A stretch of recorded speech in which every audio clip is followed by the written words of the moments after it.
Here's one thing I want to say is to be patriotic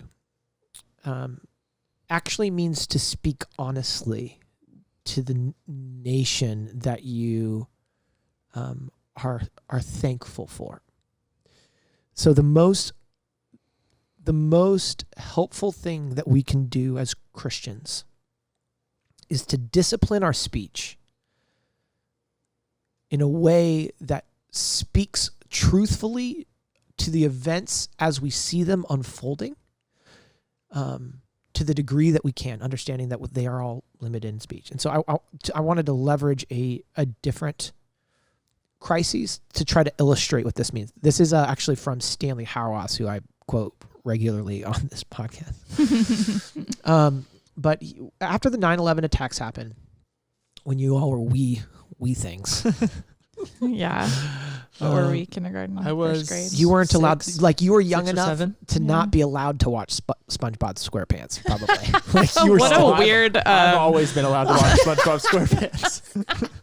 What a weird gauge of age. Well, I don't know. Like for me, it was Ren and Stimpy. My mom's like, never. You're too young for that. Mine I'm was like, Mom, I'm Fairly Odd 17. Parents. I don't know why a 17-year-old voice sounded like that. Did you say Fairly Odd Parents? Yeah, Fairly Odd That's Parents. what you weren't allowed to watch? Yep. That and Ed, Ed, and Eddie. Wow.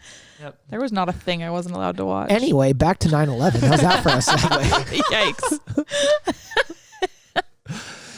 Howard says that, like after 9/11 happened, there was a lot of talk of war, right? We're going to war, which Hauerwas and myself believe in Christian nonviolence, and so that puts some cards on the table, you know. So, Yeah. But he said, well, no, at least in the historic sense of war, nation states declare war.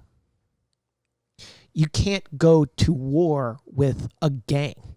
Like say you can't go to war with the Crips. Like America isn't at war with them. You go to war with a nation. So what they did, like I believe the president, George W. Bush, was saying that was an act of war. And he's like, no, to say that honestly, that was an act of murder. And you don't go to war for murder. Even in the strictest